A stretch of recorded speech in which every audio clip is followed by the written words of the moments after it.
There's a special kind of pain that comes from being left behind by the people you love most. It's not loud or dramatic, it's quiet. It lingers in your chest when you see their smiling photos, knowing you made that moment possible, but you weren't meant to be part of it. I never thought my parents would be the ones to make me feel like an outsider. I wanted to give them something unforgettable, a celebration of their 40 years together, but I never expected their dream vacation to become the moment. I realized how alone I really was. I'd been saving for nearly 2 years. Every month, a little from my paycheck went into what I called the thank you fund. My parents aren't rich, middle-class folks who worked themselves to the bone to give me everything they could. Mom was a nurse who never missed a shift, even when she was sick. Dad ran a small auto repair shop and could fix anything with an engine but had no idea how to rest. Growing up, I saw them sacrifice vacations, weekends, and even their health so I could go to college. They never took a proper trip for themselves. The farthest they'd gone together was a 3-day road trip to my aunt's in North Carolina, and even that was cut short when Dad got a call about an emergency repair back home. So when they hit their 40th wedding anniversary, I decided it was my turn to give something back. Something big. Something that said thank you for everything you've done. That's how the cruise idea was born. A 10-day anniversary cruise through the Caribbean balcony suite. All-inclusive dining, excursions to hidden beaches and coral coves. I spent hours comparing prices, checking reviews, and even called the cruise line to make sure it was perfect. When I finally booked it, I cried. It felt like more than a gift. It felt like I was finally giving them a piece of the peace they'd earned. When I told them, Mom burst into tears. She hugged me so tightly I could barely breathe. "Oh, honey," she said, "this is too much." Dad grinned and said, "Guess we raised you right." I remember that night so clearly. We sat around their kitchen table, laughing, drinking cheap wine, and making plans. Mom was already talking about which sundresses to bring. Dad was joking about buying cruise shoes. It was one of those rare moments where everything felt right, like I was part of something warm and whole. The plan was that we would go together, me, Mom, and Dad. I even chose a suite that could fit 3 people comfortably. I wanted to spend time with them, to make memories, not just send them off like a travel agent. Over the next few months, I handled everything. Passports, insurance, excursions, all of it. Every time Mom would ask, "Are you sure this isn't too expensive?" I'd smile and say, "Don't worry about it. I've got it covered." It felt good to take care of them for once. But a few weeks before the trip, something started to feel off. Mom wasn't as talkative when I brought up the cruise. Dad changed the subject whenever I mentioned packing lists or itinerary details. I assumed it was just nerves, they'd never been on a cruise before. And Dad's not great with change. Then, one night, I got a text from Mom. "Hey, sweetie, can we talk about the cruise tomorrow?" Something came up. I didn't think much of it. Maybe she wanted to reschedule the dates or upgrade the room. I told her sure, I'd stop by after work. When I got there, the atmosphere felt strange. Mom and Dad were sitting together at the table, the same table where we'd celebrated booking the cruise months ago. Only this time, no wine, no laughter, just awkward silence. Dad cleared his throat first. "Kiddo, your mom and I talked. We're thinking maybe this trip should just be for us. You know, some alone time. It's our anniversary after all." I thought he was joking. I laughed. "Wait, what? You mean, without me?" Mom reached for my hand, her eyes full of guilt. "Sweetheart, you've done so much for us already. We just think it would be special to go, just the 2 of us. You understand, right?" But I didn't understand at all. I tried to reason with them, told them it was meant to be a family celebration, not just a couple's retreat. But they'd already made up their minds. They said it would be awkward to have me there when they wanted romantic time. I wanted to argue, to tell them how much effort I'd put in, the months of saving, the planning, the excitement. But instead, I just nodded. "Sure, if that's what you want." That night, I cried harder than I had in years. Not because of the money, though it was thousands I'd never see again, but because it suddenly felt like I'd been written out of my own story. Still, I tried to tell myself it was fine. Maybe they deserved this. Maybe I was being selfish for wanting to go. But when the day of the cruise finally came, That's when everything really. I wasn't expecting a text that morning. I hadn't planned to hear from them until they were already sailing. But then my phone buzzed, and when I opened the message from Dad, my stomach dropped. Because what he texted next changed everything I thought I knew about my parents and about what love really means. There's an ache that starts small like a spark behind your ribs. When someone you love shows you how replaceable you really are, you try to swallow it, to remind yourself they didn't mean it that way. That love isn't measured by invitations or empty seats. But when that ache grows, it becomes a fire that burns through every old memory, turning good moments into ashes. I felt that fire the morning my phone buzzed the day my parents boarded the cruise. I bought them, smiling from a pier I should have been standing on. I'd convinced myself I was fine with staying home. I even told friends, it's their anniversary. They deserve some alone time. But the truth was, I was counting down the hours until they left, like waiting for a storm. I couldn't stop. That morning, my phone chimed at 6:43 a.m. Dad, just boarded. Ship looks amazing. Wish you were here. 3 words, wish you were here, and that wink. It should have been light-hearted, maybe even affectionate. But staring at it, I felt hollow. I didn't belong in that sentence. It read like a postcard to a stranger who'd paid the postage. I opened social media a few hours later and saw Mom's first upload. Her in a sundress I'd helped her pick. Dad in his cruise shoes, both grinning in front of the ocean. The caption read, 40 years and still sailing strong. Hundreds of likes, sweet comments, what a perfect couple. You two deserve it. Not a single mention of me. Not one. I scrolled through every picture, every caption, every tag, and the silence screamed louder than any argument could. They weren't just on vacation. They'd rewritten the story so I was never in it. By the 3rd day, I stopped checking my phone. Every time it buzzed, I imagined another photo, another reminder that love sometimes has blind spots. I told myself I didn't need their gratitude. I'd given the gift freely. But deep down, I wanted something simple. To be remembered. On the 5th day, Dad texted again, having the best time. You'd love this island. That line, you'd love this island, broke something in me. Because yes, I would have loved it. I was supposed to be there. So I did what hurt people do. I stopped replying. For a week, silence. Then one night, around p.m., I got a call. It was Mom.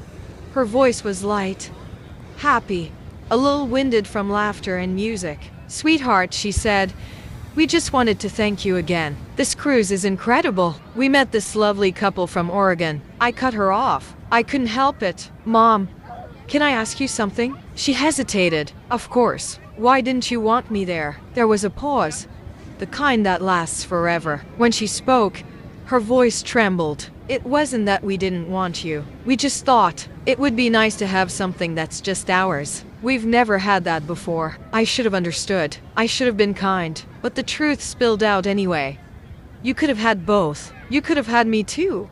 She started to cry. I could hear the shuffle of Dad taking the phone. Kiddo, he said softly, don't make this harder than it has to be. That sentence stayed with me long after the call ended. Harder than it has to be, as if my pain was an inconvenience, an interruption to their happiness. I stared at the ceiling that night, wondering how something meant as love had turned into a wedge between us. They came home 10 days later, sun-kissed and smiling, carrying souvenirs and stories. I thought I'd buried the hurt. They came home 10 days later, sun-kissed and smiling, carrying souvenirs and stories. I thought I'd buried the hurt, that I could just fake a smile and move on. But then Mom handed me a gift from the cruise, and inside it was something that made my hands shake. That's when I realized the story wasn't over. Not even close. Coming home doesn't always mean returning to peace. Sometimes it means standing in the same kitchen, smiling through the same small talk, pretending everything's fine while a storm still lives in your chest. I'd rehearse what I'd say when they walked through that door, something calm, maybe even funny. But when love is bruised, words never come out the way you plan. They trip, they twist, they fall apart halfway through. I didn't want to fight. I wanted them to see what they'd done to see me again. But the moment I saw their faces, everything changed. They arrived on a Sunday evening, tan, glowing, laughing like they hadn't a care in the world. Their suitcases rolled across the floor, the smell of sunscreen and salt water still clinging to their clothes. Hey, kiddo, Dad said, pulling me into a hug before I could react. His arms were warm, familiar, but it felt hollow. Mom kissed my cheek. "We missed you so much," she said, her voice sweet, like nothing had happened. "Missed me?" The words felt like a joke. I forced a smile. "How was it?" They both lit up, talking over each other, the food, the shows, the dolphins they swam with, the fancy dinners. They were like kids showing off their first report card. Then Mom reached into her bag. "We got you something." I wasn't expecting that. For a second, hope flickered. Maybe this was their way of saying sorry. She handed me a small velvet pouch, tied with gold string. Inside was a silver pendant, a tiny anchor with "Family keeps us steady" engraved on the back. For a moment, I couldn't breathe. The irony hit harder than I wanted to admit. "It's beautiful," I managed, my voice cracking. Mom beamed. "We thought of you the moment we saw it." I wanted to ask when, exactly before or after they decided the cruise was better without me. But instead, I just nodded and slipped it back into the pouch. Dinner that night was quiet at first. Then Dad brought up a story about the couple they'd met on the ship, a pair who'd renewed their vows on deck under the stars. "They told us something that really stuck with me," Dad said, his tone soft. "That sometimes love needs space to breathe,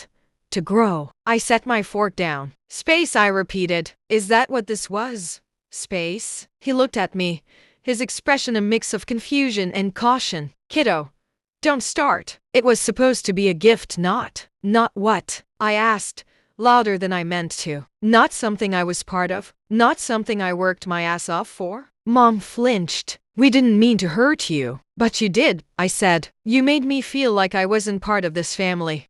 The silence that followed was thick, like the air before a thunderstorm. Finally, Dad sighed. "We thought you'd be happy for us. You've always said we never do things for ourselves. I wanted you to enjoy it," I said quietly, "not to erase me from it." Mom's eyes filled with tears. She reached for my hand. "Sweetheart, we didn't erase you. We talked about you every day." I looked at her, searching her face for truth. "Then why does it feel like I was never there at all?" She didn't answer. The rest of the evening passed in awkward politeness, stories I barely heard, laughter I couldn't join. When I finally went home that night, the pendant still sat in my pocket, heavy and cold. I placed it on my desk, next to the printout of the cruise confirmation I'd saved months ago. Side by side, they told two versions of the same story, one full of love and one full of loss. That night, I dreamed of the ocean, of standing on the pier, watching the ship sail away without me, my reflection fading in the water as their laughter disappeared into the horizon. The next morning,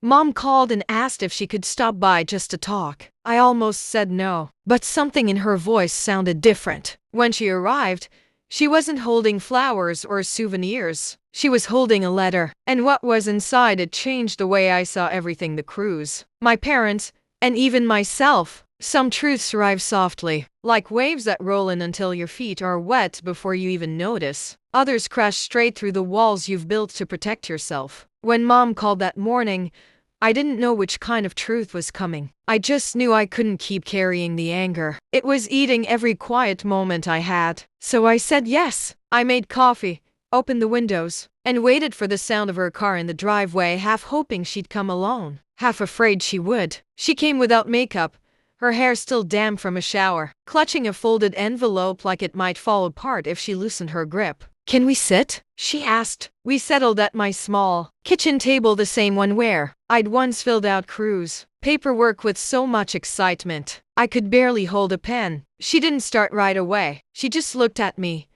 eyes red-rimmed but steady. "I know we hurt you," she said finally, "and I need you to understand why." I wanted to interrupt, to tell her explanations wouldn't fix the empty seat on that ship, but something in her expression stopped me. She pushed the envelope across the table. Inside was a thin stack of printed pages, medical forms. At the top, in sharp black letters, was Cardiology Department Patient Intake Summary. My chest tightened. "Mom, what is this?" She folded her hands. "It's Dad.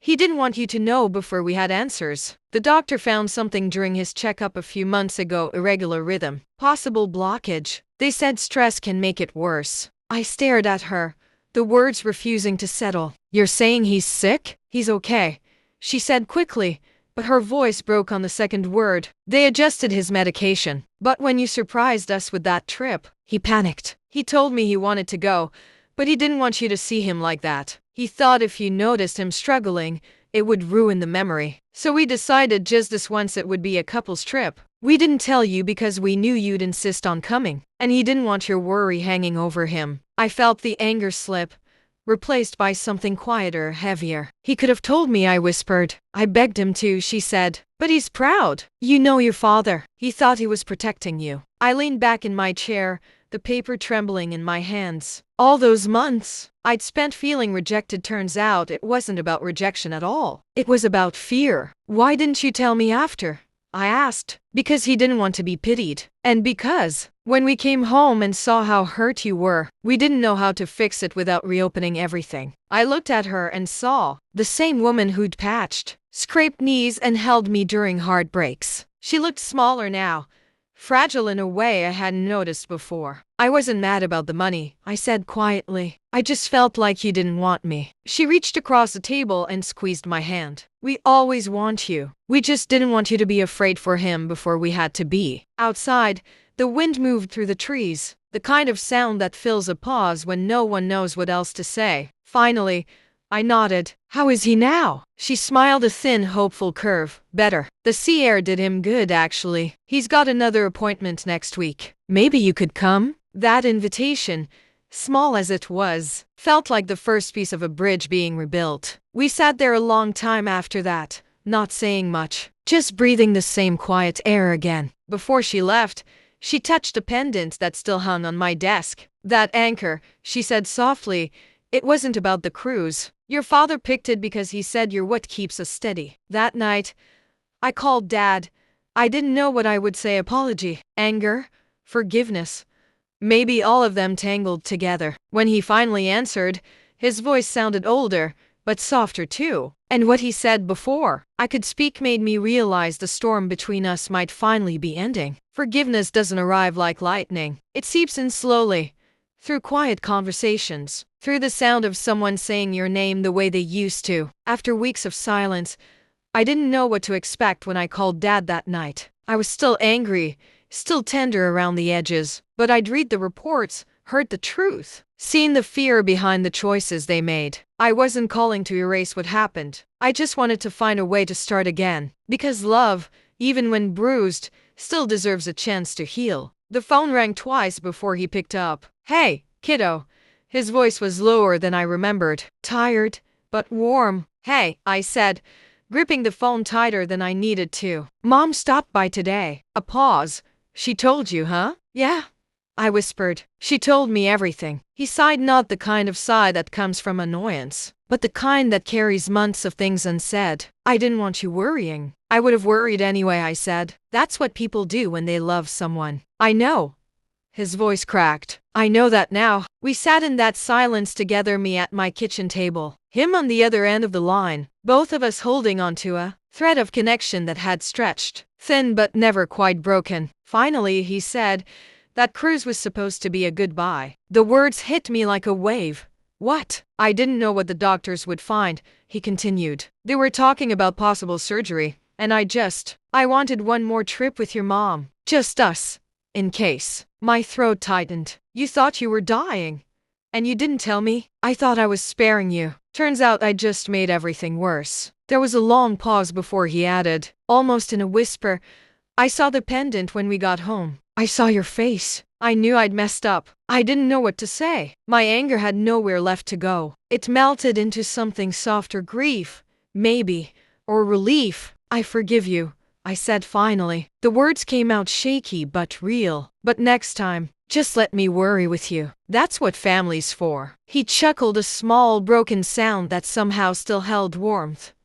Deal. We talked for another hour. About his new medication, about Mom's obsession with tropical souvenirs, about the plans for his next appointment. It wasn't perfect, but it was something. When we hung up, I sat in the quiet for a while, staring at the anchor pendant on my desk. For the first time, I saw it differently, not as a reminder of what I'd lost, but of what we'd managed to hold on to. A week later, I drove them to the cardiologist. Dad made jokes the entire ride. Mom rolled her eyes but smiled the whole time. When the nurse called his name, he squeezed my hand before going in. That small gesture, that simple squeeze said everything words couldn't. After his checkup, we went for ice cream. The three of us sat on a bench by the water, watching boats move in and out of the harbor. The same ocean that had once carried them away now sat calmly in front of us, shimmering in the afternoon light. I still owe you a trip, Dad said suddenly. I laughed. You don't owe me anything. He shook his head. Maybe not. But next time we go, it's all three of us. No secrets. No skipping seats. Mom nudged him. Only if you promise not to order room service for every meal. We all laughed, the kind of laughter that felt like coming home. The sun dipped low, turning everything gold. I looked at them, older, imperfect, but still here, and felt something settle inside me. It wasn't the same kind of love I started with. It was quieter, deeper, stitched together by forgiveness and time. Sometimes the gifts we give don't unfold the way we imagine. Sometimes they teach us more than we expect about love, pride, and the fragile ways we try to protect each other. I bought my parents a dream cruise, and for a while, it felt like they turned it into my worst nightmare. But now, I understand. It wasn't rejection. It was fear wrapped in love. And somehow, out of all that hurt, we found our way back to each other.